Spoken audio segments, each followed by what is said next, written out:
Hello everyone. सो कैसे हो आप सब? Let's start with the lecture today. I hope आप सब बहुत अच्छे होंगे और आप मेरी क्लासेस रेगुलरली देख रहे होंगे। ओके, अगर आपको मेरी क्लासेस पसंद आ रही हैं तो प्लीज एक कमेंट करके बता दीजिए या लाइक करके बता दीजिए, या जैसे भी अगर आपको कोई डाउट्स है तो आपको पता है कि आप मुझे कमेंट करके पूछ सकते हैं डाउट्स को। और अगर आपने मेरे टेलीग्राम चैनल को ज्वाइन नहीं किया है तो kindly please join my Telegram channel, जहां पे आपको नोट्स अवेलेबल कराए जाएंगे, जहां पे आपको क्लासेस की लिंक्स दिए जाएंगे, अपडेट्स दिए जाएंगे एंड एवरीथिंग। चलो जी, तो आज की क्लास जो है वो हमने स्टार्ट कर दिया था कंपनीज एक्ट। ओके, और हमने प्रीवियस क्लास में लेक्चर 1 किया था। आज हम करेंगे लेक्चर 2। ठीक है, प्रीवियस क्लास में जो हमने पढ़ा था, हमने काफी सारी चीजें कंप्लीट कराई थी प्रीवियस क्लास में। वो सारी चीजें क्या क्या थी प्लीज यहाँ देखते हैं।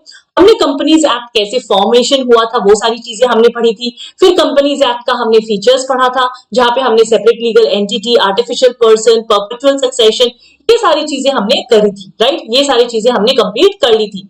आज की जो सेशन है, आज का जो सेशन है वो बहुत ही इंपॉर्टेंट है, बिकॉज आज हम एक बहुत इंपॉर्टेंट टॉपिक स्टार्ट करने वाले हैं, which is our corporate veil. क्या है कॉर्पोरेट वील? कॉर्पोरेट का मतलब क्या होता है बच्चा? उसका मतलब होता है कंपनी, जो आपको ऑलरेडी पता है।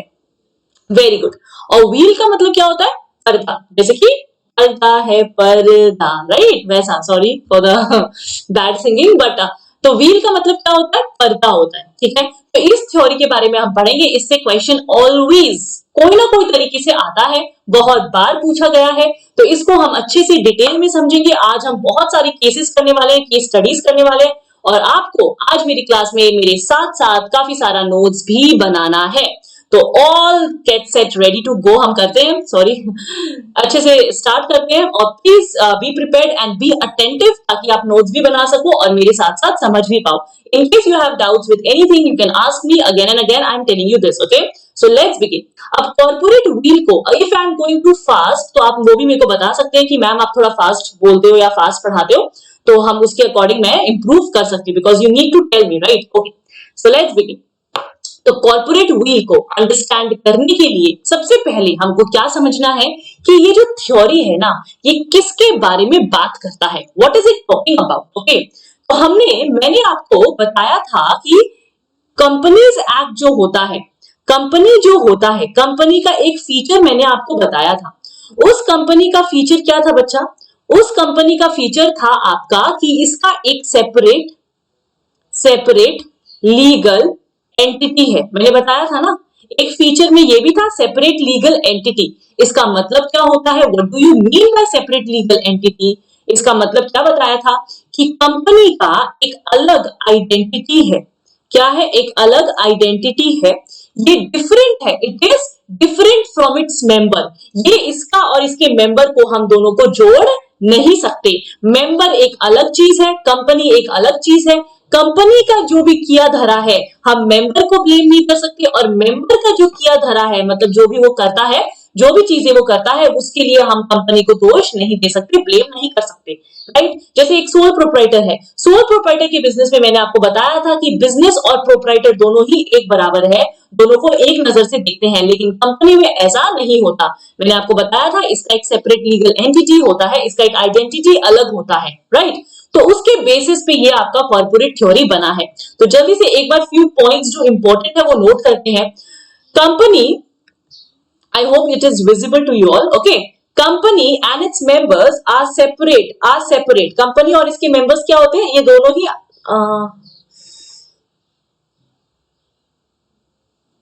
दोनों ही सेपरेट है। कंपनी अलग चीज है, मेंबर्स अलग चीज है, दोनों को हम एक बराबर नहीं देख सकते। ठीक है, फर्स्ट पॉइंट। ये इंपॉर्टेंट पॉइंट्स है for understanding corporate veil. Okay, फिर क्या हमने पढ़ा था? Members are not liable for the acts of the company. Company में जो एक्ट्स होंगे, क्या उसके लिए मेंबर लायबल है क्या? नहीं। अब आप बोलोगे मैम कंपनी खुद थोड़ी साइन करती है, वो तो मेंबर्स ही साइन करते हैं ना, वो तो डायरेक्टर्स ही साइन करते हैं ना। कंपनी तो खुद जाके साइन नहीं करती, कंपनी खुद जाके डिसीजन थोड़ी लेती है, उनके बिहाफ में एजेंट लेता है। तो लॉ ने कहा है उसके बिहाफ में भले ही एजेंट ले, उसके बिहाफ में भले ही डिसीजन आपका मेंबर्स ले, डायरेक्टर्स ले, जो भी ले, दैट इज अनदर टॉपिक। हमको एक चीज याद रखना है, अगर कंपनी के नाम से, कंपनी के नेम से कुछ भी होता है, कुछ भी, उसके लिए members are not responsible, members आपका रिस्पॉन्सिबल नहीं होगा। सेम वाइसी वर्सा, अगर मेंबर का किया धरा मेंबर्स कोई एक्ट करता है तो हम कंपनी को ब्लेम नहीं कर सकते, तो मेंबर को जेल में डालेंगे, कंपनी को उठा के जेल में नहीं डालेंगे। सिमिलरली अगर कंपनी कुछ करता है तो मैम क्या कंपनी को उठा के जेल में डालेंगे क्या? नहीं, उसी के लिए कॉर्पोरेट व्हील बना है। मेरी बात समझ में आ गई? वापस से रिपीट करियो, सुनना। अगर आपका कंपनी के अंदर कोई मेंबर फ्रॉड करता है या कोई मेंबर कुछ गलत काम करता है, ठीक है, हम क्या करेंगे? मेंबर को उठाएंगे और उसको जेल में डाल देंगे। लेकिन अगर कोई कंपनी के नाम से इश्यूज क्रिएट करता है, कोई कंपनी के नेम से अगर प्रॉब्लम्स आ जाती है, अगर कंपनी अपने नाम से फ्रॉड करता है, तो क्या हम पूरी की पूरी कंपनी को उठा के जेल में डाल सकते हैं क्या? No, that is not possible. क्या हम सारे एम्प्लॉइज को डाल सकते हैं क्या? No, that is not possible. तो इसीलिए लॉ ने एक स्टार्ट किया है एक थ्योरी को, उसको बोलते हैं कॉर्पोरेट व्हील। लॉ ने कहा कि ये जो पर्दा है ना, पर्दा कि कंपनी का एक अलग आइडेंटिटी है फ्रॉम इट्स मेंबर, सुनना मेरी बात ध्यान से, ये जो पर्दा है कि कंपनी का एक अलग आइडेंटिटी है फ्रॉम इट्स मेंबर, इस पर्दे को हम उठाएंगे भाई साहब। कब उठाएंगे? इस पर्दे को हम जब उठाएंगे जब हमको लगेगा कि इस पर्दे के पीछे छुप कर मेंबर्स कोई गलती कर रहा है। मेरी बात ध्यान से समझ में आई? वापस से रिपीट कर रही हूं, सुनना मेरी बात। वापस से रिपीट कर रही हूं, सुनना मेरी बात। वापस से रिपीट कर रही हूं, बहुत इंपॉर्टेंट है, 2 बार 3 बार रिपीट करूंगी, लेकिन ध्यान से सुनना। ये हमारा कंपनी है, सॉरी कंपनी को घर जैसा बना दिया मैंने, ओके, ये हमारा कंपनी है, ठीक है। ये कंपनी का एक पर्दा है, बहुत ही सुंदर पर्दा है। क्या पर्दा है? इस कंपनी का एक व्हील है, व्हील, इस, ठीक है। ये जो पर्दा है ना, वो कहता है कि कंपनी एक सेपरेट आइडेंटिटी है। क्या है? एक सेपरेट आइडेंटिटी है, ठीक है ना। और इसके मेंबर्स अलग है, इस कंपनी में जो मेंबर्स काम करते हैं उनका एक अलग आइडेंटिटी है, उनका एक अलग आइडेंटिटी है, ठीक है ना। तो एक बात बताओ, कंपनी के बिहाफ में डिसीजंस कौन लेता है? मेंबर लेता है। तो लॉ ने कहा कि इस पर्दे को, कौन सा पर्दा भाई साहब? ये सेपरेट आइडेंटिटी वाला जो पर्दा है, इसको हम उठाएंगे, उठा के इसके पीछे के मेंबर्स को पकड़ेंगे और पकड़ के लेके आएंगे और जेल में डालेंगे। मेरी बात समझ में आ रही है?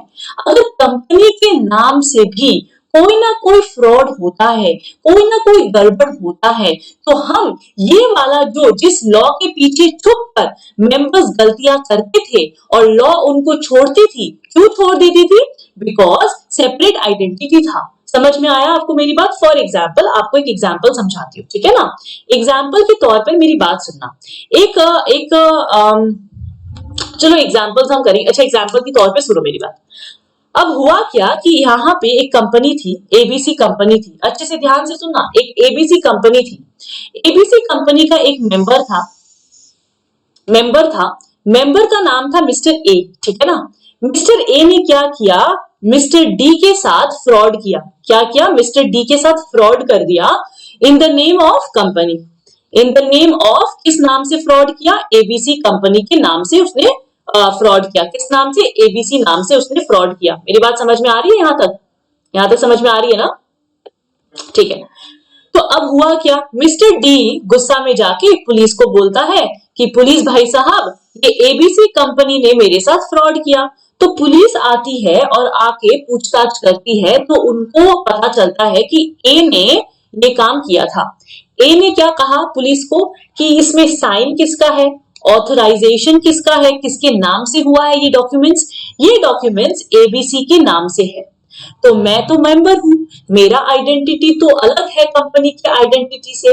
फ्रॉड किसने किया? As per the documents fraud किया है आपका एबीसी कंपनी, मैंने तो नहीं किया, मेरा तो अलग आइडेंटिटी है। तो आप मुझे पकड़ के लेके नहीं जा सकते। तो जो फ्रॉड होते थे ना, वो इस लॉ के पीछे छुप कर गलत काम करते थे। इस लॉ के पीछे, सेपरेट आइडेंटिटी के पर्दे के पीछे छुप कर ना, वो बहुत सारी ऐसी चीजें करते थे which was not allowed, which you are not supposed to do, which was harming the third party, जो थर्ड पार्टी को हार्म कर रहा था। मेरी बात समझ में आ गई? समझ में आ गई ना? तो लॉ ने कहा भाई साहब, ये पर्दे की वजह से ना हम असली गुनहगार को पकड़ नहीं पा रहे हैं। इस पर्दे की वजह से ना हम जो कल्प्रिट है उनको हम पकड़ नहीं पा रहे हैं। तो इस कल्प्रिट को तो भाई साहब पकड़ना पड़ेगा। तो लॉ ने क्या किया? बोला इस पर्दे को अब हम उठा देंगे। अब हम क्या करेंगे? इस पर्दे को उठा के उसके पीछे जो आदमी है, उसके पीछे जो मेंबर है, उसको पकड़ेंगे और उसको जेल में डालेंगे, क्योंकि कंपनी को तो हम जेल में नहीं डाल सकते, है ना? कंपनी के पीछे छुपकर ये मेंबर फ्रॉड करता रहता था और हम कंपनी को ब्लेम कर नहीं सकते, क्योंकि कंपनी का क्या गलती इसमें, राइट? तो इस लॉ के वजह से, ये जो लॉ है ना, ये कहता है अगर कोई सर्कमस्टांसेस में अगर जरूरत पड़ेगा तो कोर्ट क्या करेगी? कोर्ट ये पर्दा को हटाएगी और उसके पीछे जो एक्चुअल मेंबर जो गलती कर रहा है ना, उसको पकड़ के जेल में डालेगी। क्या मेरी ये बात समझ में आ गई? ये बात समझ में आ गई ना? तो मैम एक बात बताओ, तो ये लॉ फिर बना क्यों, कैसे आया, इसका फाउंडेशन क्या है? तो बता, एक बहुत ही ज्यादा जबरदस्त केस लॉ है। केस लॉ है। इस केस लॉ में लॉ को जो भी आपके जो लॉ मेकर्स हैं, जो भी आपके लॉ मेकर्स हैं, उनको समझ में आया कि ये तो बहुत बड़ा पर्दा है जिसके पीछे छुपकर लोग फ्रॉड पे फ्रॉड करे जा रहे हैं। इस केस लॉ के बाद, इस केस लॉ के डिसीजन के बाद लॉ मेकर को लगा कि नहीं नहीं नहीं, ऐसा नहीं चलने वाला, हमको एक नया लॉ लाना पड़ेगा, एक नया थ्योरी लाना पड़ेगा जहां पे हम ऐसे फ्रॉड करने वालों को पकड़ सकते हैं। समझ में आया ना?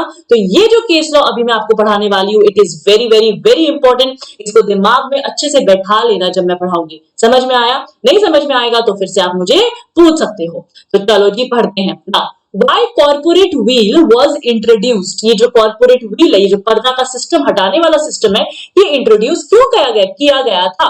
ये इंट्रोड्यूस किया गया था because of this very very important case law. इसको इतना इंपॉर्टेंट मार्क कर लीजिए, इतना इंपॉर्टेंट मार्क कर लीजिए कि क्या बताए, कितना इंपॉर्टेंट मार्क कर लीजिए। समझ में आया? I am very sorry for my poor jokes, okay, sometimes I just okay. So क्या होगा? ये जो केस है, ये है Salomon versus Salomon and company limited का। ठीक है, बहुत ही इंटरेस्टिंग केस है, ध्यान से सुनना, बहुत मजा आने वाला है, बहुत मजा आने वाला है इस केस में। आज का क्लास इतना इंटरेस्टिंग होने वाला है, आपको बहुत मजा आने वाला है। तो चलो जी पढ़ते हैं आगे सोलोमन का केस। सोलोमन का केस में हुआ क्या था? ये जो हमारा एरन सोलोमन था, एक सोलोमन क्या था? एक सोल प्रोप्राइटर बिजनेस था। सुनना मेरी बात, सोल प्रोप्राइटर बिजनेस था। ठीक है, क्या था? Sole proprietor business. ये क्या करता था? उसका मालिक कौन था? उसका मालिक था एरन सैलमन। कौन था? एरन सैलमन। ये एक सक्सेसफुल लेदर मर्चेंट था। कौन था? एक सक्सेसफुल लेदर मर्चेंट था। Who manufactured leather boots? जो लेदर बूट्स को मैन्युफैक्चर करता था। क्लियर हुआ? वापस से रिपीट कर रही हूँ, सुनना मेरी बात। सोलोमन एक आदमी था, एरन सोलोमन, उसका एक सोल प्रोप्राइटरशिप का बिजनेस था of manufacturing boots, manufacturing leather boots. वो शूज मेक करता था। ठीक है ना, बहुत अच्छी बात है। उसका एक सोल प्रोप्राइटरशिप का फर्म था। तो उसने क्या सोचा? उसने सोचा कि उसका बेटा भी था, उसका जमाई भी था। जमाई इन द सेंस की सन इन लॉ। तो उसने सोचा क्यों ना बिजनेस को एक्सपैंड किया जाए। उसके बेटे को बिजनेस के अंदर आना था, तो उसने सोचा क्यों ना बिजनेस को एक्सपैंड किया जाए। ठीक है ना, एक्सपैंड किया जाए। तो एक्सपैंड करने के लिए उसने एक और कंपनी खोली। इस बार उसने क्या किया? उसने एक कंपनी खोली, सोलोमन एंड कंपनी लिमिटेड। क्या खोला उसने? उसने एक कंपनी खोली, सोलोमन एंड कंपनी लिमिटेड। मेरी बात ध्यान से समझ में आ रही है क्या? यहाँ पे समझाऊं? एक काम करती हूँ, यहाँ पे डायग्राम से समझाती हूँ, ताकि फिर आप नोट्स तो आपको मिल ही जाएंगे मेरे टेलीग्राम चैनल पे। ठीक है, तो प्लीज यहाँ ध्यान से सुनना। Everyone pay attention to what I am saying right now. हमारे पास एक सैलमन था, ठीक है ना, ये एक सोल प्रोप्राइटरशिप बिजनेस था। इसका मालिक कौन था? एरन सैलमन। ठीक है ना। इसका ना शू मेकिंग का बिजनेस था। क्या था? शू मेकिंग का बिजनेस था।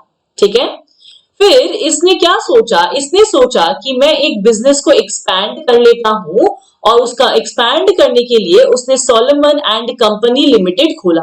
सोलोमन एंड कंपनी लिमिटेड खोला। ये एक पब्लिक लिमिटेड कंपनी था। क्या था? एक पब्लिक लिमिटेड कंपनी था। पब्लिक समझते हो ना, पब्लिक कंपनी थी, ठीक है ना।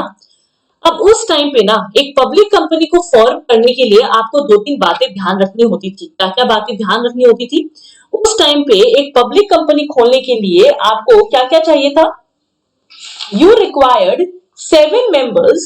You required 7 members. अगर आपको एक पब्लिक कंपनी खोलनी होगी ना, तो आपको 7 मेंबर्स चाहिए और 3 डायरेक्टर्स चाहिए होते थे। क्या चाहिए होते थे? 7 मेंबर्स एंड 3 डायरेक्टर्स आपको चाहिए होते थे। तो इसने क्या किया? इस सोलोमन ने बहुत ही चालाकी से इसने क्या किया? सुनना मेरी बात। इसने 7 मेंबर्स में से, और सबके पास शेयर्स होने चाहिए एटलीस्ट 1। सारे मेंबर्स के पास एटलीस्ट 1 शेयर होने चाहिए, एटलीस्ट 1 शेयर होने चाहिए। तो इसने क्या किया? इसने पहले तो खुद एरन इसने क्या किया? मेजॉरिटी पोर्शन, सपोज आपका इसका जो शेयर था ना, टोटल शेयर्स, वो टोटल शेयर्स था आपका 20,007 इसका शेयर्स था। कितना? 20,000 शेयर्स, इसका नंबर ऑफ शेयर्स इतने थे। तो एरन ने क्या किया? 20,001 इसने खुद अपने नाम से शेयर्स खरीद लिए, शेयर्स ले लिए, इशू कर लिए अपने नाम से। और फिर बचे कितने? और 6 मेंबर्स चाहिए। 6 मेंबर्स में से आता है इसका वाइफ, इसकी डॉटर और इसके 4 बेटे। हो गए ना? 6 मेंबर्स हो गए। सबको एक एक शेयर इसने दे दिया। सबको इसने एक एक शेयर दे दिया। अब टोटल कितने हो गए? टोटल हो गए आपके इतने 20,007 शेयर्स हो गए। तो इसने क्या किया? बड़ी चालाकी से सारे पूरी कंपनी का जो होल्ड है, उसने खुद भी मालिक भी खुद ही बना, शेयर होल्डर भी खुद ही बना और डायरेक्टर्स भी वो खुद ही था। ठीक है, वो और उसका 2 बेटा था। ठीक है ना। इस तरीके से इसने क्या किया? एंड रिमेनिंग 6 शेयर्स उसने वाइफ और डॉटर और सन्स में आपस में बांट ली। अब आगे क्या हुआ? सोलोमन ने बहुत चालाकी से, मेरी बात ध्यान से सुनना, ये जो प्राइवेट कंपनी थी, ये जो इसकी जो प्राइवेट कंपनी थी, ये जो प्रोप्राइटर कंपनी थी ना, इसने क्या किया? बहुत चालाकी से इस कंपनी को टेक ओवर कर लिया। क्या किया? टेक ओवर कर लिया। मतलब कि कंपनी को प्रोप्राइटर ने टेक ओवर कर लिया। Solomon and company took over, Solomon मतलब कंपनी ने,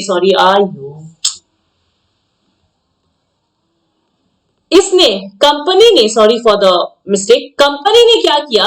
प्रोप्राइटरशिप बिजनेस को टेक ओवर कर लिया। सोलोमन एंड कंपनी ने क्या किया? प्रोप्राइटरशिप बिजनेस को टेक ओवर कर लिया। मेरी बात ध्यान से सुनना, टेक ओवर कर लिया। टेक ओवर करने के टाइम पे इसके पास 20,000 शेयर्स थे, वही शेयर्स इसने अपने नाम पे कर लिए। फिर इसके पास 10,000 डिबेंचर्स थे। क्या थे? 10,000 डिबेंचर्स। अब एक बात सुनना मेरी बात, जब सोलोमन कंपनी लेगा, बिजनेस को लेगा, किसको लिया इसने? सोलोमन प्राइवेट कंपनी को लिया, प्रोप्राइटरशिप बिजनेस को इसने लिया। जब सोलोमन कंपनी प्रोप्राइटरशिप बिजनेस को लेगा तो बदले में पैसा देगा ना। मेरी बात नहीं समझ में आ रही है? बदले में ये पैसा देगा ना। तो इसने पैसा कैसे दिया? और भी बहुत इंटरेस्टिंग तरीके से सुनना मेरी बात। इसने पैसा कैसे दिया? वापस समझा रही, सुनना। हुआ क्या था? सोलोमन कंपनी ने टुक ओवर सोलोमन का बिजनेस उसने टेक ओवर किया, कर लिया। अब टेक ओवर करने के बाद तो ये पैसा देगा ना, इसको पैसा देगा ना, बदले में पैसा नहीं देता क्या? ऑफ कोर्स देता है ना। अगर आप कोई चीज खरीदोगे तो बदले में कंसिडरेशन दोगे ना, तो बदले में इसको कंसिडरेशन देना था, क्योंकि ये बिजनेस को इसने टेक ओवर किया था, तो बदले में वो कंसिडरेशन देगा। कंसिडरेशन कितने की बनी थी? कंसिडरेशन बनी थी आपकी 39,000 की। कितने की बनी थी?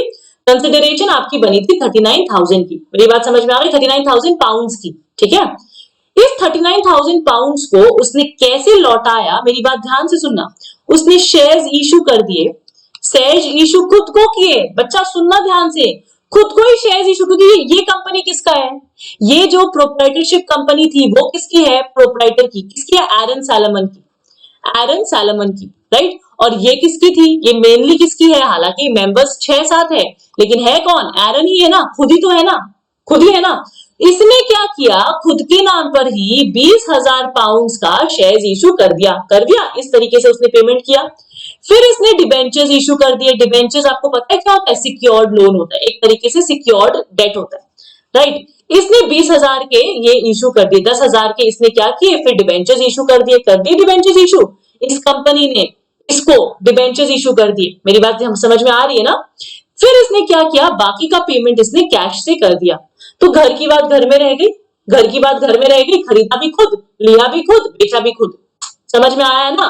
तो अब हुआ क्या, इस तरीके से इसका बैलेंस शीट बन गया था। ठीक है, तो बैलेंस शीट में अगर आप देखो, बैलेंस शीट में अगर आप देखो इस तरीके से इसका बैलेंस शीट बन गया था। देखना कैसा बैलेंस शीट बना था, मेरी बात ध्यान से सुनना। बैलेंस शीट कैसा बना था सोलोमन कंपनी का, कैसा था बैलेंस शीट, क्या था, इसका शेयर्स था 20,000, राइट। फिर इसके डिबेंचर्स थे, डिबेंचर्स इसने इशू किए थे, डिबेंचर्स कितने इशू किए थे, 10,000 पाउंड। और इसके पास एक और अनसिक्योर्ड, मेरी बात सुनना, अनसिक्योर्ड क्रेडिटर्स थे, मतलब बाहर के क्रेडिटर्स, मतलब कि बाहर के क्रेडिटर्स थे जिसको पेमेंट करना था 7,000 पाउंड। ठीक है ना। और इसके कुछ एसेट्स थे, एसेट्स भी थे इसके। ठीक है ना। तो इस तरीके से इसका बैलेंस शीट रेडी किया गया था। ठीक है। अब हुआ क्या, कुछ सालों के बाद ये जो कंपनी है ना, ये खराब हो गई, ठप पड़ गई। क्या हो गई, ठप पड़ गई, लिक्विडेशन होगा अब इसका, वाइंड अप होगा अब इसका, कंपनी बंद पड़ गई। समझ में आ गया। तो इसने एक लिक्विडेटर को हायर किया। इसने क्या किया, इसने एक लिक्विडेटर को हायर किया, क्योंकि कंपनी तो अब बंद होगी, तो सारे एसेट्स को रियलाइज करके पेमेंट करना पड़ेगा और कंपनी को बंद करना पड़ेगा। आपको पता है ना लिक्विडेशन का काम, लिक्विडेशन का काम क्या होता है बच्चा, लिक्विडेटर क्या करता है, लिक्विडेटर क्या करता है, जितनी भी एसेट्स है कंपनी के उसको वो सेल करेगा। जो सेल करके जो पैसे रियलाइज होंगे उससे वो क्या करेगा, उससे वो लाइबिलिटीज को चुकाएगा, लाइबिलिटीज को चुकाएगा ना, ये आपको पता है, राइट। अब हुआ क्या, आगे सुनो, बहुत इंटरेस्टिंग है। अब आपको यहाँ पे क्या दिख रहा है, आपको यहाँ पे क्या दिख रहा है, ये जो एसेट्स उसने बेचे, एसेट्स बेच के रियलाइज कितना हुआ, एसेट्स बेच के रियलाइज होता है 8,000 पाउंड। कितने पाउंड, 8,000 पाउंड। ठीक है ना। अब उसको इस 8,000 पाउंड में से इतने, ये लाइबिलिटी कितनी की है बच्चा, लाइबिलिटी है आपकी डिबेंचर्स 10,000 पाउंड और अनसिक्योर्ड क्रेडिटर 7,000 पाउंड। मतलब क्या हुआ, आपके एसेट्स बेच के रियलाइज आपने कितना किया, एसेट्स बेच के आपने रियलाइज किया 8,000 पाउंड और आपकी लाइबिलिटी कितनी बनी, लाइबिलिटी आपकी है 17,000 पाउंड की। समझ में आ रही है। तो आपको क्लियरली समझ में आ गया कि सबकी लाइबिलिटी तो पूरी नहीं होगी, नहीं होगी ना, सिर्फ 8,000 पेमेंट हो सकता है। तो जब आपका कम होता है पेमेंट, तो पेमेंट का ऑर्डर क्या होता है, पेमेंट का ऑर्डर क्या होता है आपको पता है। सबसे पहले हम सिक्योर्ड लोन, सिक्योर्ड डेट को पे करते हैं। किसको पे करते हैं, सिक्योर्ड डेट को पे करते हैं। उसके बाद हम अनसिक्योर्ड डेट को पे करते हैं, ये आपको पता है ना। सबसे पहले हम सिक्योर्ड डेट को पे करते हैं, फिर हम अनसिक्योर्ड डेट को पे करते हैं। हुआ क्या, इस आयरन भाई साहब जो इतने स्मार्ट थे, इसने क्या किया, बोला कि कंपनी तो बंद होगी, बंद होने के बाद कंपनी से इतना पैसा का रियलाइजेशन होता है, तो ये पैसा सबसे पहले हम सिक्योर्ड डेट को पेमेंट करने के लिए लगाएंगे। अब सिक्योर्ड डेट पेमेंट किसको करना था, कौन बताएगा, सिक्योर्ड पेमेंट आपको किसको करना था, इस डिबेंचर होल्डर को, इस डिबेंचर को ही, तो यही तो आपका सिक्योर्ड डेट है ना, यही तो आपका सिक्योर्ड डेट है। तो ये जो 10,000 का जो पेमेंट करना था, ये डिबेंचर होल्डर को करना था। कौन है डिबेंचर होल्डर, कौन है डिबेंचर होल्डर, आयरन खुद, आयरन खुद डिबेंचर होल्डर है भाई साहब। समझ में आया आपको। तो देखो, इसने कंपनी के आड़ में, कंपनी का उस पर्दा में, सेपरेट लीगल आइडेंटिटी के पीछे छुपकर इसने क्या किया, खुद को ही 8,000 रुपए पेमेंट कर दिए और फिर बोल दिया भाई साहब खिसक लो। मतलब कि जो बाहर के क्रेडिटर्स थे, इन लोगों ने फिर कोर्ट में गया, इन लोग ने कोर्ट में अपील करी, कोर्ट में अपील करके ये कहते हैं कि ये जो कंपनी है वो वन मैन कंपनी है, इसने झूठी झूठी मेंबर्स को बनाया है, झूठे झूठे पूरे ये सिचुएशन क्रिएट करके इसने क्या किया, खुद को ही पेमेंट कर दिया पहले, जबकि शेयर होल्डर को सबसे लास्ट में पेमेंट मिलता है। मिलता है या नहीं मिलता है, शेयर होल्डर को सबसे लास्ट में पेमेंट मिलता है। तो इसने कहा कि इसने चालाकी से खुद को डिबेंचर होल्डर बनाया और खुद को बना के इसने क्या किया, सारे पेमेंट खुद के लिए रख लिए। हम बाहर वाले लोग, हम अनसिक्योर्ड है बोल के हमको पेमेंट इसने नहीं दी। तो कोर्ट को भी समझ में आ रहा है कि इसने उस सेपरेट आइडेंटिटी के पीछे छुपकर इसने ये सारी गलती करी है। क्योंकि कोर्ट को ये आयरन ने क्या कहा, मैं एक सेपरेट आदमी हूँ, कंपनी एक सेपरेट आदमी है, कंपनी के लिए मैं डिबेंचर होल्डर एक सेपरेट आदमी हूँ, तो कंपनी को तो मुझे पेमेंट करना ही पड़ेगा। आप मुझे कंपनी से कैसे जोड़ सकते हो, आप मुझे कंपनी का मालिक कैसे बता सकते हो, जबकि आपने खुद कहा कि आप एक सेपरेट लीगल एंटिटी हो। तो उसने क्या किया, इस पूरे फीचर का उसने फायदा उठाया। फायदा उठाकर उसने क्या किया, खुद को ही पेमेंट उसने कर दी ना। तो अब ये जो बेचारे जो क्रेडिटर्स है उनका क्या लॉस लॉस हो गया, उनको अब पेमेंट नहीं दिया जाएगा एज पर द लॉ। कि लॉ कहता है कि अगर कंपनी अनसिक्योर्ड डिबेंचर्स को भी देती है, भले ही वो खुद के मेंबर्स क्यों ना हो, लेकिन because of the feature of separate legal identity हम आपको पेमेंट नहीं दिलवा सकते। तो बेचारे ये क्रेडिटर्स हार गए थे और ये एरन जीत गया था। ये केस होने के बाद वो जो पट्टी बंधी हुई रहती है ना दीदी की आंख में, देखा है ना अपने कोर्ट में एक दीदी बैठी रहती है पट्टी लगा के, वो दीदी की आंख से पट्टी खुली और दीदी ने सोचा, क्या सोचा दीदी ने सोचा कि ये तो गड़बड़ हो रहा है, ये ऐसे तो कोई भी आके कुछ भी करके चला जाएगा। तो दीदी ने क्या किया, बोला भाई साहब कॉर्पोरेट व्हील का थ्योरी बना दो जल्दी से। अब इसमें क्या करेंगे, हम पर्दा को उठाएंगे और पर्दा को उठा के हम चेक करेंगे कि इसमें गड़बड़ करा है कि नहीं करा मेंबर ने, और अगर किया होगा फिर हम उसको पकड़ेंगे। बराबर समझ में आया आपको? आई होप आपको ये सारा चीज समझ में आ गया होगा। तो इस केस के फाउंडेशन पे आपका पूरा ये कॉर्पोरेट थ्योरी बना है। तो देखो, salmon company liquidated unsecured creditors का इतना था जो मैंने आपको बताया है। तो यहां देखो आगे क्या लिखा है, on the date of liquidation इसका एसेट्स कुछ इस तरीके से था। एसेट्स का रियलाइजेशन कितना होता है, 8,000 पाउंड रियलाइज होता है ना। तो अब आगे क्या लिखा हुआ है, assets realised on liquidation was 8,000 pounds. Unsecured creditors contended मतलब उस अपील करता है that Salomon was himself the director and secured creditor, वो खुद ही था। He held one man company, उसके पास one man company था वो, and hence was a mere sham और fraud था, उसने fraud करके सारे पैसे खुद से ले लिए। Held और कोर्ट ने क्या हेल्ड किया, कोर्ट का जजमेंट क्या था, कोर्ट ने कहा company has its own existence and hence shareholder can not be held liable for the acts of the company. Company का खुद का एग्जिस्टेंस है, तो कंपनी अगर पेमेंट करती है लिक्विडेशन के टाइम पे डिबेंचर होल्डर को, तो हम शेयर होल्डर को ब्लेम नहीं कर सकते। तो ये लॉ को कोर्ट को ये जजमेंट देना पड़ा क्योंकि तब कॉर्पोरेट व्हील वाली थ्योरी नहीं थी। इस जजमेंट के बाद हमने कॉर्पोरेट व्हील वाली थ्योरी हमारी दीदी जो आंख में पट्टी लगा के बैठी है वो लेके आई और उसने कहा कि ये तो गड़बड़ हो रहा है, जल्दी से कॉर्पोरेट थ्योरी लेके आ जाओ। समझ में आया ना?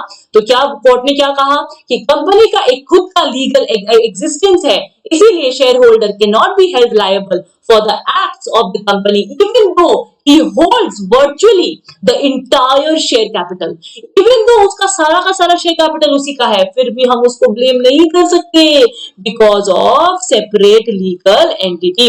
अब इसी को डिफीट करने के लिए आया कॉर्पोरेट व्हील थ्योरी। समझ में आया? कॉर्पोरेट व्हील थ्योरी इसी को डिफेंड करने के लिए, इसी को डिफीट करने के लिए आया। जो लोग फायदा उठाएंगे उसका क्या किया जाएगा, उसका बुरा हाल किया जाएगा थ्रू पर्दा हटा के। समझ में आया? Okay. Hence under some circumstances court are willing to lift the corporate veil, वो पर्दा को हटाने के लिए कोर्ट रेडी है अंडर सर्टेन सर्कमस्टेंसेस। ठीक है ना? और वो सारे सर्कमस्टेंसेस अभी हम डिस्कस करेंगे। बहुत मजेदार मजेदार केस स्टडीज है। प्लीज अपनी कुर्सी की पेटियां बांध लीजिए क्योंकि आपको अब नोट्स बनाने पड़ेंगे। यहां तक तो नोट्स अवेलेबल है टेलीग्राम पे, आपको मिल जाएगा। अब आपको मेरे साथ नोट्स बनाने पड़ेंगे क्योंकि ये मैं साथ साथ में आपको समझाऊंगी डायग्राम के साथ। ठीक है? तो आप मेरे साथ साथ डायग्राम बनाएंगे। चलो जी। तो सर्कमस्टांसेस जहां पे आप उस व्हील को उठा सकते हैं वो सर्कमस्टांसेस कौन सा है? नंबर वन लिखिए प्लीज। ठीक है? ये केस है आपका दिनशॉ मानिक जी पेटिट। इसमें भी केस है, केस के अकॉर्डिंग ही समझना पड़ेगा और आपको केस का रेफरेंस आपके आंसर्स में देना पड़ेगा। Please do not forget that. Okay? तो यहां पे लिखो नंबर 1 केस लिखो दिनशॉ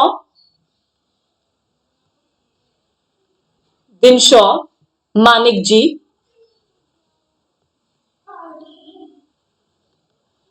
पेटिट। ठीक है ना? ये केस है। इसका केस में क्या हुआ सुनना, बहुत इंटरेस्टिंग है, बहुत मजेदार है। इसका केस में क्या हुआ था, डायग्राम से बनाऊंगी, आप मेरे साथ साथ बना सकते हो। यहां पे हमारे पास थे एक दिनशॉ जी, नाम था उनका दिनशॉ मानिक जी पेटिट नाम था इनका, ठीक है ना। Very rich, okay, very rich मतलब अनाप शनाप पैसा था भाई साहब। दिनशॉ मानिक जी पेटिट नाम था इनका, ठीक है। ये कौन थे, ये बहुत ही रिच थे, बहुत ज्यादा वेरी रिच थे, ठीक है। अब इसके पास क्या था, इनका एक टेक्सटाइल इंडस्ट्री था,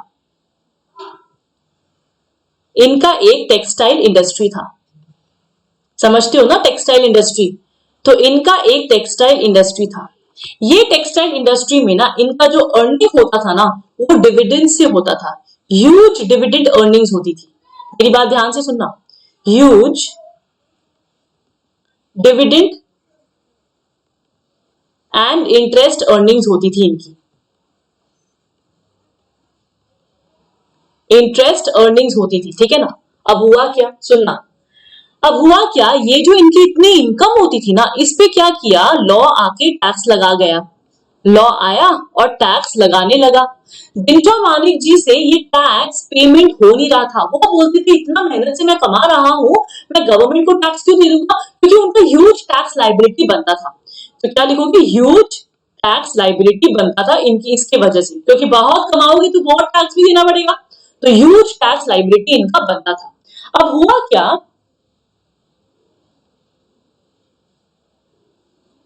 अब हुआ क्या, ये बहुत चालाक थे, इनका खोपड़ी चलने लगा फॉक्स की तरह। इन्होंने क्या किया, ये सारे इनकम, जितने भी इनकम यहां से आए थे ना, इस इनकम को इसने यूज किया, इनकम को इसने यूज किया to open, to open 4 other companies, 4 new companies इसने खोले। मेरी बात समझ में आई क्या नहीं आई। ये इसने क्या किया, ये सारी इनकम को दिखा के इसने क्या किया, सारी इनकम को यहां पे जितना भी कमाता था सारा इनकम दिखाता था कि मैं नए नए कंपनीज को खोल रहा हूं, 4 न्यू कंपनीज में नया खोल रहा हूं। समझ में आया ना। होता क्या था, अगर आप कोई नया कंपनी खोलोगे ना तो आपके ऊपर टैक्स नहीं लगेगा। तो जब आप नया न्यू कंपनी खोलते हो इट इज टैक्स फ्री, क्योंकि आपने जितने भी कैपिटल इन्वेस्टेड, जितना भी आपने कैपिटल इन्वेस्ट किया है ना उस पे आपका टैक्स नहीं लगेगा। मेरी बात समझ में आ गई, उस पे आपका टैक्स, ये क्यों समझा रही हूं, इससे रिलेटेड क्वेश्चन आएंगे, और अगर आप गलती करोगे तो फिर मुझे ऐसा लगेगा कि you all have not paid attention to my class. तो प्लीज ध्यान से सुनना। 4 न्यू कंपनीज उसने खोल दी बिकॉज टैक्स फ्री होता था आपके कैपिटल इन्वेस्टमेंट में, बहुत चालू इंसान था। अब आगे आप सुनो,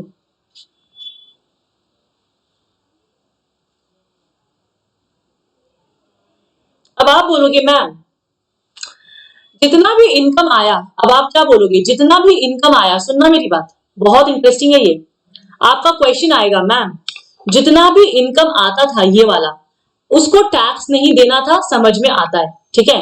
लेकिन वो सारे इनकम को उसने तो कंपनी खोलने में लगा दी, तो उसको बेनिफिट कहां हुआ, पैसे तो अभी भी उसके पास नहीं है, पैसे उसने नए कंपनी खोलने में लगा दी तो वो पैसा तो वो अभी भी यूज नहीं कर सकता, वो तो उस कंपनी का पैसा हो गया, तो यूज कैसे करेगा, वो पैसा कैसे यूटिलाइज करेगा इस कंपनी के लिए या फिर अपने लिए। तो उसने क्या किया, बड़ी चालाकी से, वेरी चालाकी से उसने क्या किया, सुनना, इन चारों कंपनी से एज अ लोन उसने क्या किया, took loan, took loan from the 4 companies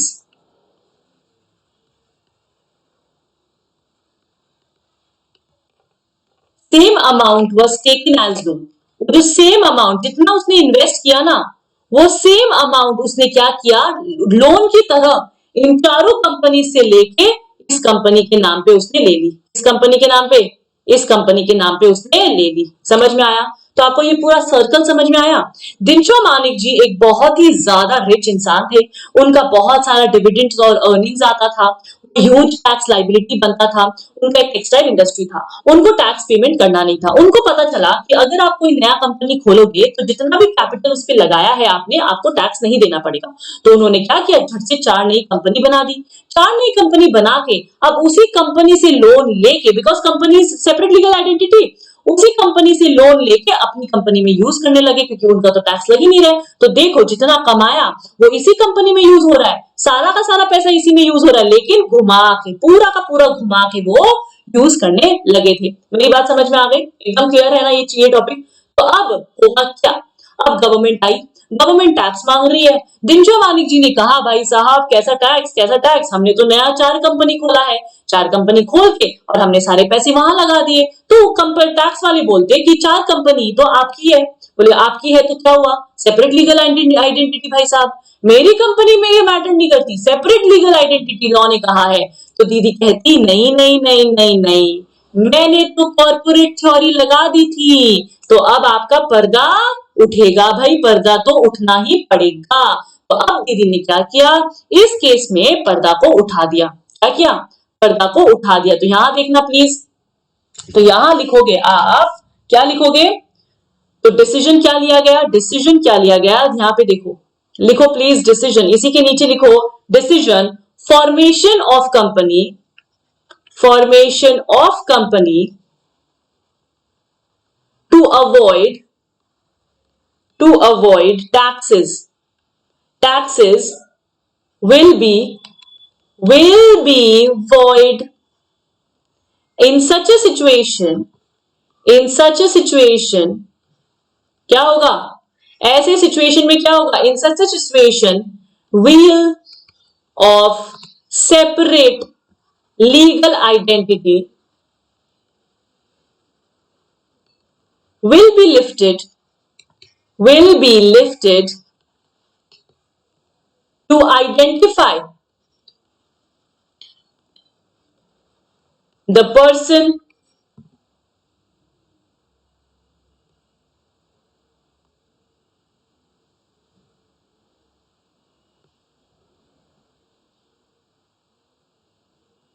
to identify the culprit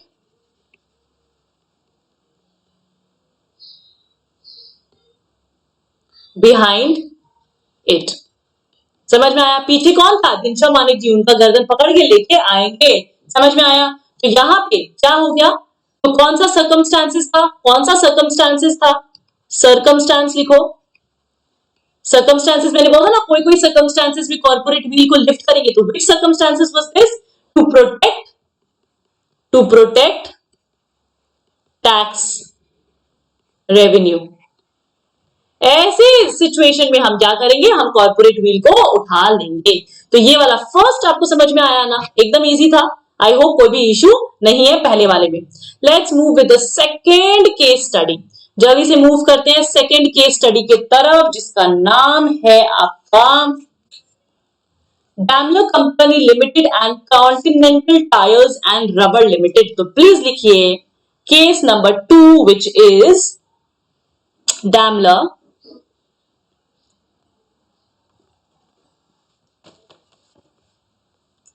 My eyes, I can't see. I don't know why. What is wrong?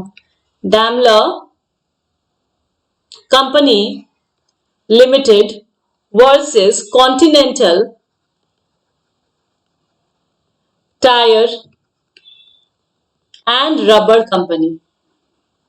समझ में आया? अब इसको समझते हैं, बहुत मजेदार है ये भी, बहुत ही ज्यादा इंटरेस्टिंग है। इसने भी बहुत इंटरेस्टिंग चीजें करी है। अब देखो, ज्यादा नहीं लेकिन करी है। देखो यहाँ, अब हुआ क्या, अब होता क्या, सुनो। ये जो डैमलर कंपनी है ना,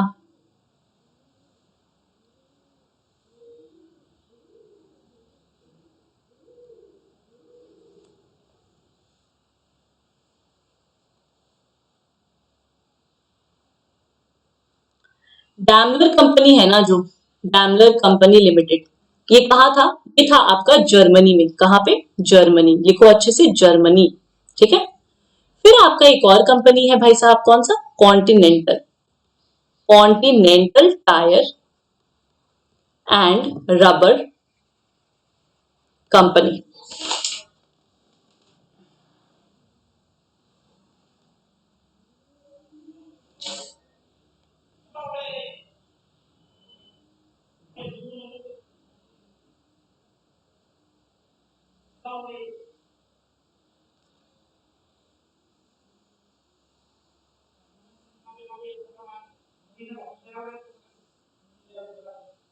okay, sorry, I was just trying to figure out one thing. Okay, तो ये कहा था, ये आपका ब्रिटिश कंपनी था, ठीक है, ब्रिटिश कंपनी था। अब हुआ क्या था, यहां सुनना,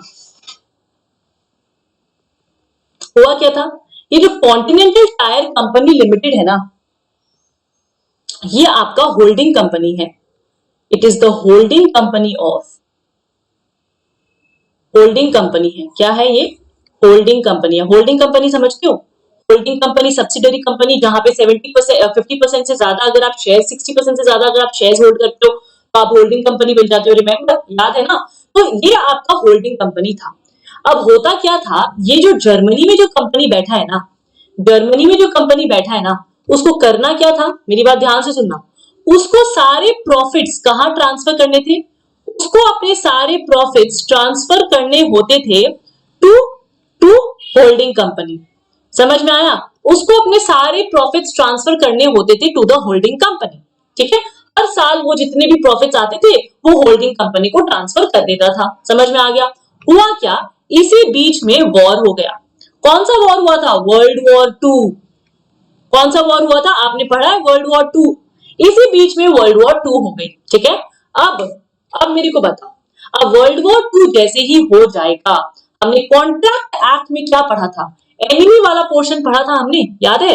एनिमी के साथ आप कॉन्ट्रैक्ट नहीं कर सकते, पढ़ा था ना, एलियन एनिमी के साथ। तो देखो, वर्ल्ड वॉर 2 होने के बाद ये जर्मनी कंपनी पैसा ट्रांसफर नहीं कर रहा था ब्रिटिश कंपनी को, he wasn't transferring, why will he transfer.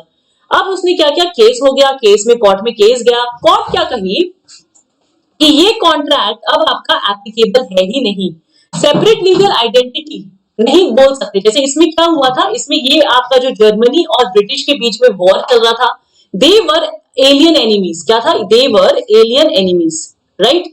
तो हमारे लॉ ने कहा कि सिंस ये एलियन एनिमीज है, इसीलिए अभी प्रॉफिट आपका ट्रांसफर नहीं किया जा सकता, बिकॉज आप कोई भी कॉन्ट्रैक्ट, कोई भी तरीके का कॉन्ट्रैक्ट नहीं कर सकते। बिकॉज, क्यों नहीं कर सकते, because you both are alien enemies. अगर आपको कोई भी तरीका का कॉन्ट्रैक्ट करना है, आपको सस्पेंड करना पड़ेगा after the war is over. मेरी बात समझ में आ गई। तो यहाँ पे सेपरेट लीगल एंटिटी वाला कॉन्सेप्ट को हम नहीं देखेंगे, हम उस पर्दे को हटाएंगे और हम देखेंगे कि whether the person working behind is an enemy और नॉट।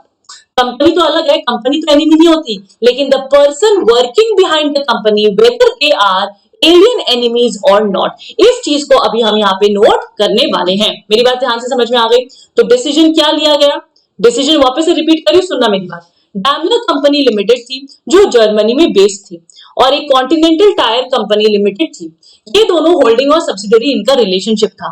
जितना भी सब्सिडरी से प्रॉफिट आता था वो ट्रांसफर करना था हमको होल्डिंग कंपनी में, ठीक है। लेकिन उसी बीच में आपका वर्ल्ड वॉर 2 हो गया, वर्ल्ड वॉर 2। अब उसके उसकी वजह से क्या हुआ, profits was not transferred, profits आपका ट्रांसफर नहीं किया जा रहा था। तो कंपनी को गुस्सा आ गया, कंपनी ने क्या किया, केस कर दिया। केस करने के बाद लॉ ने कहा कि कंपनी भले ही सेपरेट लीगल आइडेंटिटी हो, लेकिन उसको जानने के लिए कि उसके पीछे कौन काम कर रहा है, कौन काम कर रहा है, दो जानी दुश्मन, कौन है, जर्मनी और ब्रिटिश, उसके पीछे दो एलियन एनिमीज काम कर रहे हैं, इसीलिए उन दोनों के बीच में कॉन्ट्रैक्ट नहीं हो सकता। क्या नहीं हो सकता, उन दोनों के बीच में अब कॉन्ट्रैक्ट नहीं हो सकता, तो प्रॉफिट्स अभी ट्रांसफर नहीं किए जाएंगे। You have to wait until the war is over. बात समझ में आ गई। तो प्लीज डिसीजन लिखो, यहाँ पे हेल्ड क्या गया था, कॉन्ट्रैक्ट विथ, डिसीजन क्या लिखोगे, डिसीजन लिखो, contract with that, contract with a company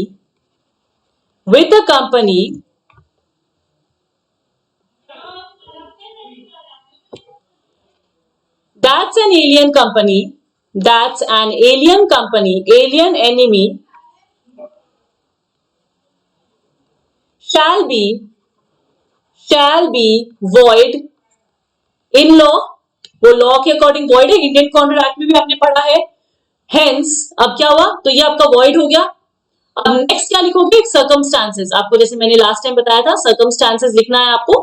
circumstance में क्या लिखोगे, इसीलिए क्या किया गया बच्चा, therefore corporate will be lifted, to identify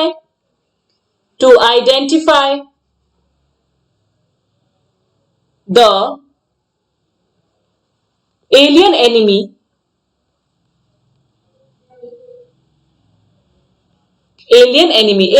को आइडेंटिफाई करने के लिए हम क्या करेंगे, कॉर्पोरेट व्हील को हटा देंगे। तो ये दोनों केसेस समझ में आ गया। एक लास्ट केस और आज का करते हैं, ठीक है, लास्ट केस आज के लिए करते हैं, लास्ट केस है जो हमारा आज का, वो करते हैं, फिर हमारा ये क्लास आज ही ओवर हो जाएगा। ये वाला बहुत इंटरेस्टिंग है, गिलफोर्ड मोटर कंपनी लिमिटेड। जल्दी से इसको देखते हैं, बहुत इंटरेस्टिंग है, seriously trust me on this, बहुत मजा आने वाला है। I hope you are enjoying the class, if you are please let me know. तो इसमें लिखो, देखो आपकी बुक में ना इतना डिटेल में समझाया हुआ नहीं है, व्हाई एम आई एक्सप्लेनिंग, इससे रिलेटेड ऐसा कोई भी केसेस आए ना, आपको जल्दी से क्लिक करेगा, अरे हाँ ये तो पढ़ा था यार, मैम ने पढ़ाया था, ये वाला केस है, तो याद रहेगा। तो जल्दी से यहां लिखो, केस लिखो, Gilford motor company versus horn.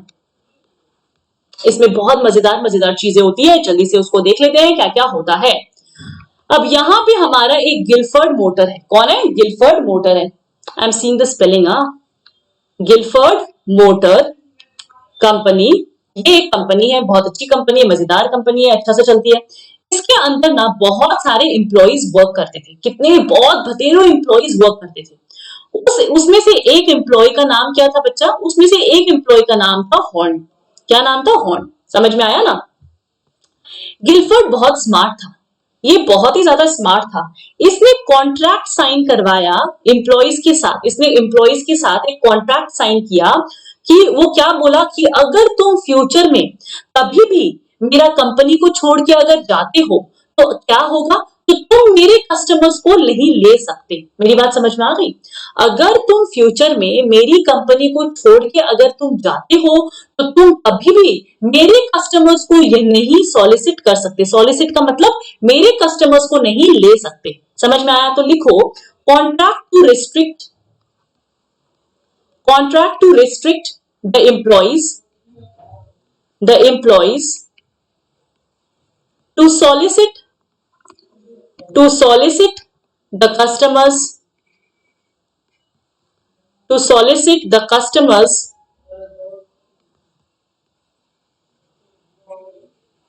of the company।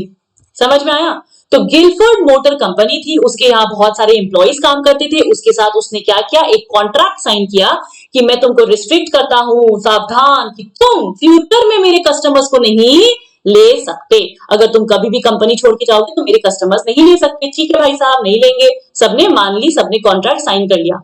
इसमें से ये जो एम्प्लॉय हॉर्न दिख रहा है आपको, ये और ज्यादा शाना बन रहा था। क्या बन रहा था, और ज्यादा स्मार्ट बन रहा था। इसने क्या किया, रिजाइन कर दिया। अब रिजाइन करने के बाद हॉर्न बैठा एक दिन सोचे, क्या सोचे कि मैं तो सॉलिसिट नहीं कर सकता कस्टमर, लेकिन मेरी कंपनी तो कर सकती है। इसने एक कंपनी खोली, ओपनड अ न्यू कंपनी। इसने एक नया कंपनी खोला। क्या नेम था, मॉर्गन नाम से इसने एक कंपनी खोली। मेरी बात से हाथ समझ में आ रही है ना। आई होप आप नोट कर रहे हो। इसने मॉर्गन नाम से एक कंपनी ओपन करी और ये मॉर्गन कंपनी क्या करती थी, कस्टमर्स को सॉलिसिट करने लगी, कस्टमर को अपने तरफ लाने लगी। इसके कस्टमर को वो सॉलिसिट करने लगी थी। तो अब क्या हुआ, इसने केस फाइल कर दिया, फाइल्ड किया केस को, और इसने कोर्ट में जाके कहा कि भाई साहब ये जो हॉर्न है ना, ये क्या कर रहा है, मेरे कस्टमर्स को लेके जा रहा है, जबकि हमारा contract to restrict already sign किया हुआ है। तो ये जो हॉर्न है ये कहता, मैं तो सेपरेट लीगल एंटिटी हूँ। मैं कौन हूँ, मैं तो सेपरेट लीगल एंटिटी हूँ। कॉन्ट्रैक्ट तो मेरे साथ साइन हुआ था, कंपनी के साथ तो नहीं हुआ था, मॉर्गन के साथ तो नहीं हुआ था, कॉन्ट्रैक्ट तो मेरे साथ साइन हुआ था। तो फिर अब तो सेपरेट लीगल एंटिटी हो गया ना। तो दीदी क्या बोली, दीदी जो बगल में बैठी थी ना आंख में पट्टी लगा के, वो बोलती नहीं नहीं नहीं, इसका तोड़ मैंने निकाल लिया है। इसका तोड़ मैंने क्या निकाला है, कॉर्पोरेट व्हील थ्योरी। और क्या करूंगी मैं कॉर्पोरेट व्हील थ्योरी को लिफ्ट करूंगी और लिफ्ट करके हॉर्न को पकड़ूंगी, देखूंगी कि इसके पीछे कौन है, इस मॉर्गन कंपनी के पीछे कौन है। कौन था, हॉर्न था। तो हॉर्न तुम्हारे साथ कॉन्ट्रैक्ट हो चुका है, तुम ही इस कंपनी के मालिक हो और तुमने इसको सॉलिसिट किया है, तो मैं कॉर्पोरेट व्हील थ्योरी हटा के तुमको पकड़ूंगी। मेरी बात समझ में आ गई। तो इसमें आप क्या लिखोगे, इसमें आप लिखोगे डिसीजन क्या था, creation creation of company to solicit solicit मतलब लेके आना, अपनी तरफ उसको लेके आना, solicit the customers, चुरा के लेके आना, customers which are prohibited, लेकिन जो prohibited ही हो, which are prohibited is void, वो आपका कंपनी माना ही नहीं जाएगा। एंड हेंस सर्कमस्टांस कौन सा हुआ, कौन से सर्कमस्टांस में लिफ्ट करेंगे हम, hence lifting of corporate wheel shall be made,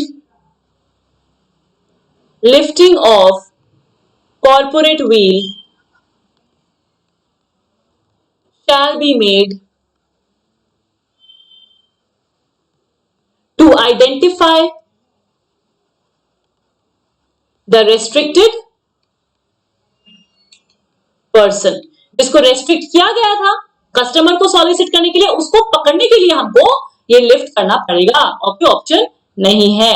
क्या मेरी बात समझ में आई, समझ में आई ना? तो यही आपका ये चैप्टर खत्म होता है और आपका एकदम क्लियरली, आई होप आपको जितने भी केस स्टडीज मैंने अभी आपको समझाए, 4 समझाए, सोलोमन, दिनशॉ, गिल मोटर्स और एक आपका डाल्मर कंपनी लिमिटेड, ये चारों केस स्टडीज आपको समझ में आ गए होंगे। एंड आई होप अगर आपको मेरी ये क्लास अच्छी लगी तो please do mention it in the comment, ताकि मुझे मोटिवेशन मिले to keep providing you with this classes, okay? Because motivation का आजकल बहुत लैकिंग चल रहा है मेरी जिंदगी में, तो प्लीज मुझे मोटिवेट करते रहिए ताकि मैं आपको अच्छे अच्छे क्लासेस प्रोवाइड करती रहूं। और अगर आपको मेरी क्लास पसंद आ रही है तो please do like and subscribe and yes do share it with your friends, okay guys? और जिसने भी मेरे चैनल को ज्वाइन नहीं किया है तो टेलीग्राम चैनल जो डिस्क्रिप्शन में है उसको प्लीज ज्वाइन कीजिए ताकि आपको अपडेट्स मिलते रहे।